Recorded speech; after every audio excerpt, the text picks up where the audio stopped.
Unit 7, Period 7, Section 11.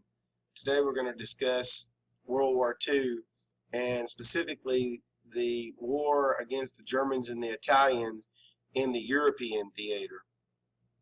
By the time the United States entered the war in 1941, the Germans and Italians had pretty much kicked the Allied forces off the continent of Europe.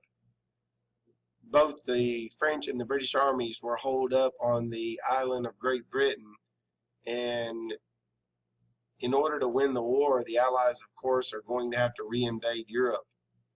This plan is hatched by General Dwight D. Eisenhower, and that is an amphibious assault on the coast of France known as Normandy. American, French, British, and Canadian troops are going to have to disembark from small landing craft, attack across beaches, and drive the Germans from defense positions along the beach. This is going to turn out to be a massive military undertaking. Here, General Dwight D. Eisenhower is talking to 82nd Airborne troops who, the night before the battle, are going to drop behind enemy lines and upset supply lines and communications behind enemy lines. Very dangerous.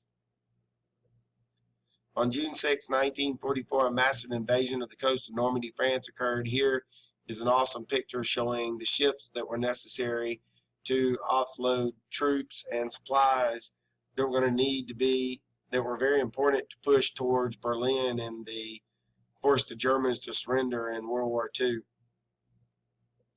Here's a picture showing American troops ready to disembark from the landing craft. Here is a photograph showing the troops in the water, wading through the water. Then they're going to have to run across this beach, and then they're going to have to attack German positions that are shooting at them from those hills in the foreground. This is the type of landing craft that the men would ride up to the shore on and then attack. The whole purpose of D-Day was to open up a second front against the Germans.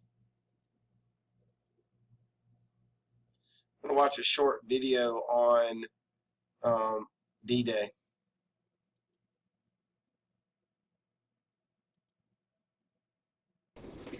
While the Soviet Army marched through Poland and the Allies pushed north through Italy, Allied leaders finalized plans for the invasion of Nazi-occupied France and the liberation of Western Europe. The mission was codenamed Operation Overlord, but history would remember it as D-Day. It was the largest military operation ever mounted and would define an entire generation.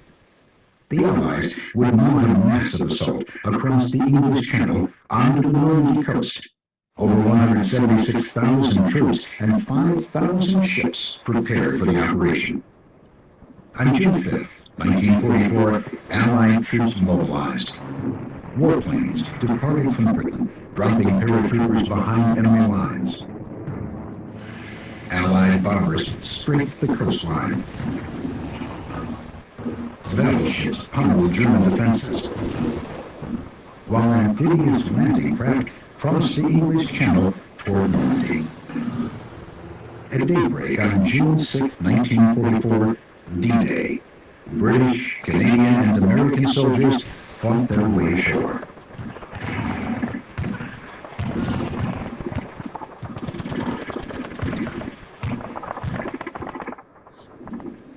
The Allies sustained heavy casualties, but managed to secure their beachheads, and the massive supplies needed to fight the ground war came ashore.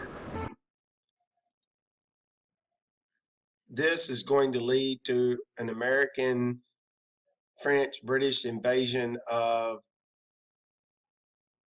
France, and they're going to drive across the country of France into Germany.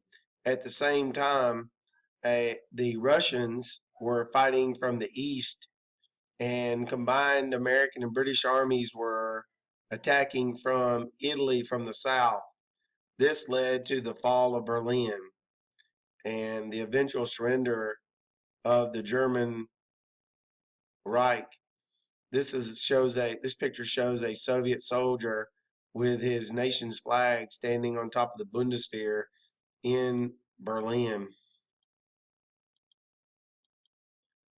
This photograph shows the bunker that Hitler hid out in below the city of Berlin, and you can see Hitler's bedroom and Hitler's study.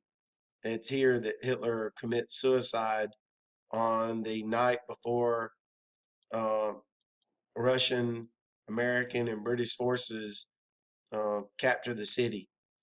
This is a photo of the inside of the bunker, and it's inside that open door there is where Hitler and his new wife, Eva Braun, committed suicide.